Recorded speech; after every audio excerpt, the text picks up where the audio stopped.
Let me introduce Raj first. Raj is the head of sales at Elite. Elite is a leading supply chain solution partner that enables its clients' international and domestic logistic requirements by the way of air, road, and sea transport. So, hi, Raj. How are you doing?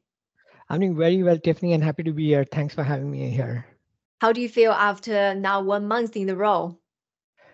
So I feel extremely happy, excited. It's a new challenge. It's a great organization, fabulous people. Elite & Co is a 22-year-old company, which was started way back in Oman, but then acquired by this company called Green Dome Investments way back in 21. And there was this particular position for a head of sales within the UAE operation, within the UAE setup, and I decided to pursue this through a consultant. And it's been a fabulous journey. The first 1 month of joining uh, really helped me understand how it is to work with a team reporting into you. That was one. How to inspire success, and thanks to you, those discussions that we had during our sessions on Wednesdays really helped me kind of devise a plan for my colleagues and motivate them to kind of deliver success in their roles. So 1 month down the line, I'm very happy so far. So happy to hear that, Raj. So, what was it like in July? That was about 2, 3 months ago on our first conversation. How did you feel back then? 4th of July, I still remember, was the day when we got an email. The entire uh, sales and solutions team from my previous organization were invited on a discussion. So we thought it could be a necessary, I mean, it would be one of those normal uh, discussions around, something new being introduced or something with regards to a review on numbers. But then, when we got on the discussion, we were clearly told that, it's going to be a short discussion. We request your support and patience. Please hear me out. And it was my vice president, of commercial who was presiding on, who had hosted that discussion. And he mentioned that, it's a corporate decision to dissolve the entire region of India, Middle East, and Africa. So this came as a shocker to all of us. And the first question we asked was what's going to happen to our department, which was managing global sales. So nothing was clearly articulated because everything was up in the air. The only thing that was clear was the district is closed. And subsequent to that, they said that in the next couple of weeks we'll tell you, who's going to be remaining in this organization and who's been made redundant. So a couple of weeks later, towards the third week of July, is when we were clearly said that the decision is to ensure that uh, the position. I mean, all the positions of sales and solutions, from my previous organization, would have to be relocated to India on a local package and not on an expat package. And if you're not willing to opt for that, then we'll have to make you redundant. So, and at that time I'd already actually enrolled for on the 1% academy, not for kind of fixing the situation of redundancy, but to see how I can scale to the next level. Mm. So when that thing came down and it hit us, all of us, we are about 119 of us in Dubai and India. All of us were kind of shocked to hear what's happening. And uh,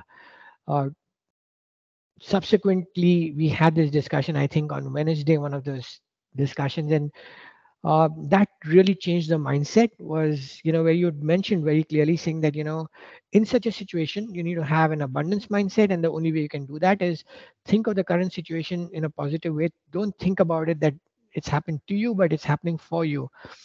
And I took that away, and I sat at home and I was thinking in terms of what does that mean. And it really was very deep, helped me change my entire perspective. And I realized that's the most important thing when you're pursuing anything.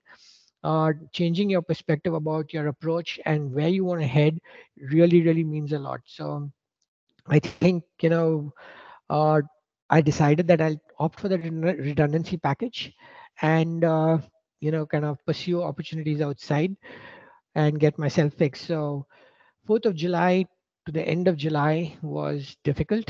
And uh, you know That's what happened. What was the challenge back then from 1st of July?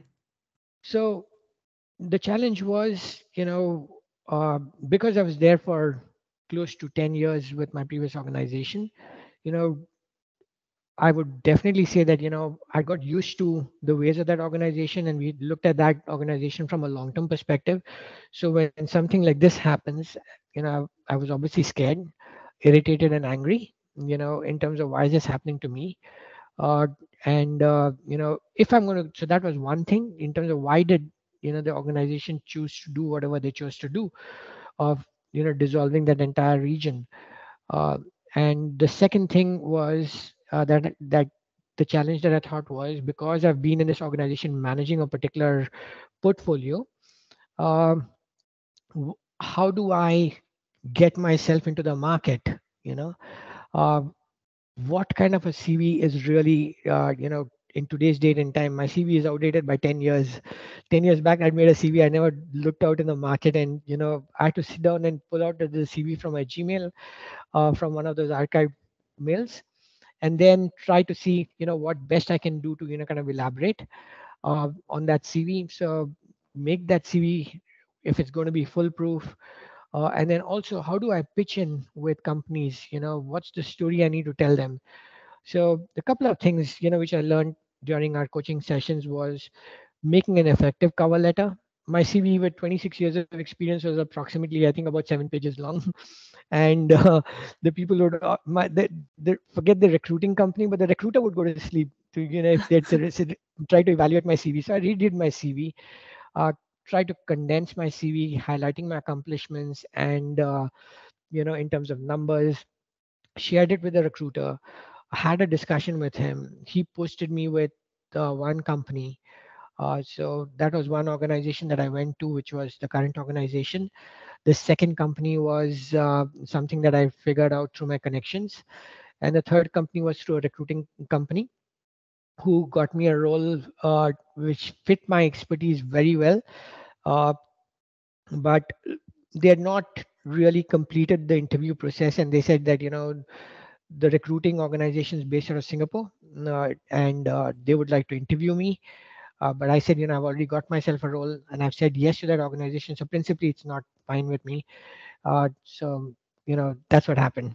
The journey from 4th of July, the challenges that I faced, and the outcome. That's amazing. How long did it take for you to land the final position you are having One now? month, one One month. 1 month. So, as I said, whilst this discussion, it took me a week to, kind of get out of that mindset, because, it's not just about you listening to what has been told to you, but then after that decision's been announced, there's a lot of discussions internally. So you've got calls from different countries and asking, what's happening, how you want to cope, what do we do about it, and should we go and, speak to leadership about changing their decision. And but these are strategic decisions which have been taken to address a larger and bigger objective of the organization. So it's obviously given a lot of thought. So there's nothing much that you can do, in such a situation. So rather than focusing on something which is not under your control, I thought it's best to focus on something of, kind of changing myself, learning the new pitches of the world, in terms of what do you say, how do you say, what do you position and present, in interviews, was really important for me. Yeah, I remember So you moved on pretty fast because you were saying that together with you, all other colleagues were impacted, that they were still in the stage where they feel resentful, they feel it's unfair, and they are pretty down in their mood. see, as of now, there's a WhatsApp group, okay, and most of my colleagues are, on that. I've been also trying to, kind of speak to some of my close colleagues and friends from that organization, and help them scale themselves up.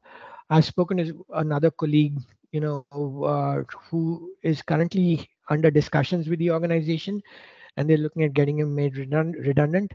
So I told him what really worked for me in terms of, what's the kind of CV that needs to be made, and how, I changed my perspective. And I did give credit to you and the 1% Academy, and I told him to, kind Thank of you. hook up with you. So you'll soon see him, kind of. reach out to you and then connect with you to see how we can move forward.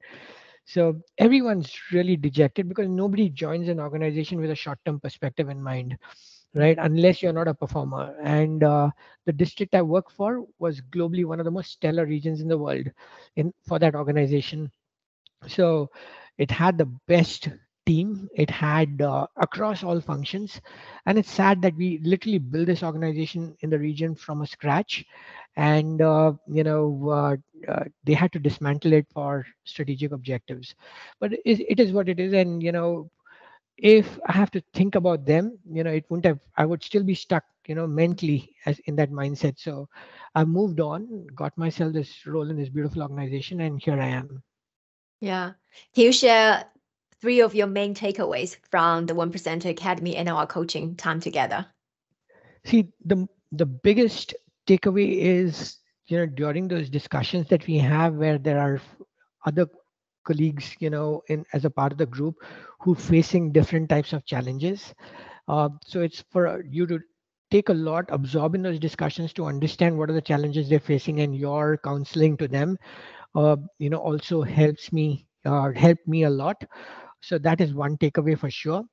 uh, the second one is, your guidance, a step-by-step guidance that you've been giving the members of the team and myself, uh, resonates a lot with us because, you've also faced those challenges, the ones that we faced. So when, you articulate things like, I've been in that space, and this is how I've got myself out, means a lot, and then we start practicing on that. So something that resonated well with me is you also being in a situation similar to what each one of those members have faced, and how you kind of resolve those issues and challenges. So how did you change yourself for the better? That is motivating enough for us to kind of imbibe and try and kind of incorporate those values in us to see how we can kind of demonstrate ourselves in the situation that we would be in the future, right? So that's the second thing. Third thing is, uh, right from creating your CV, not the 7-10 page CV, but then having a condensed CV which helps you get a faster shortlist with a strong and effective cover letter, is something which is definitely crucial, along with all those tips that you gave us in terms of how do you answer a typical question from an interviewer. So rather than brag about yourself, it's not about telling or cooking up stuff to kind of, and something which is fictitious, but just demonstrating your qualities, not in a way that you're bragging about yourself, but demonstrating it in a way to collaborate to help the recruiter's business objectives. Those are three things that really are strong takeaways, is always going to be with me. The fourth one, if I can take a privilege, Sure. is the most famous one is, it's not happening to you, it's happening for you. So that's something which is amazing, and I keep telling my colleagues as well, and they nod their head in agreement. So it's not happened to you, but it's happened for you, and so you got to take advantage of this situation and make the best for yourself. So there are many more. We can sit for the next 1.5 hours and I can keep rattling it out, but in the interest of time, I would say that these are very strong takeaways, and probably one more: they should enroll in the 1% Academy, is something that I would really endorse. I'm not Thank a you so celebrity, much. but it's really helped me, and I just would want fellow colleagues who are in a situation that I was, uh, to kind of get the best that they can through these engagements with you. So that's from my end. Thank you so much, Raj. Last question. What would you tell someone who is considering joining the program or someone who are still in your shoes a couple of months ago? What would you say to them? Uh, See, it's not necessary that you got to join this academy uh, only when you're made redundant. Okay, there are a lot of takeaways, and I didn't join this when I was made redundant. I joined it much before I was, even when before even before the news was dropped to me. So my main intention of joining your academy was to see how I can, kind of uh, improve myself in my role, be far more effective, in the job that I'm doing, and just understand the concepts that, because we so, kind of working with blinders, saying that this is how we did and this is how we're going to do it, without looking at the broader picture.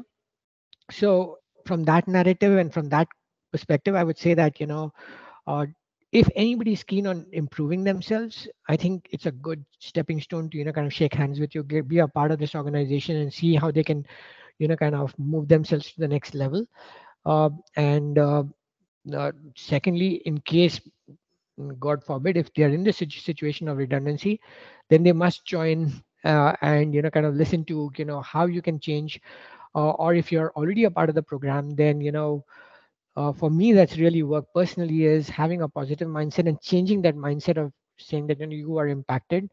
Because, I went all out to, kind of search and get things online, try and apply.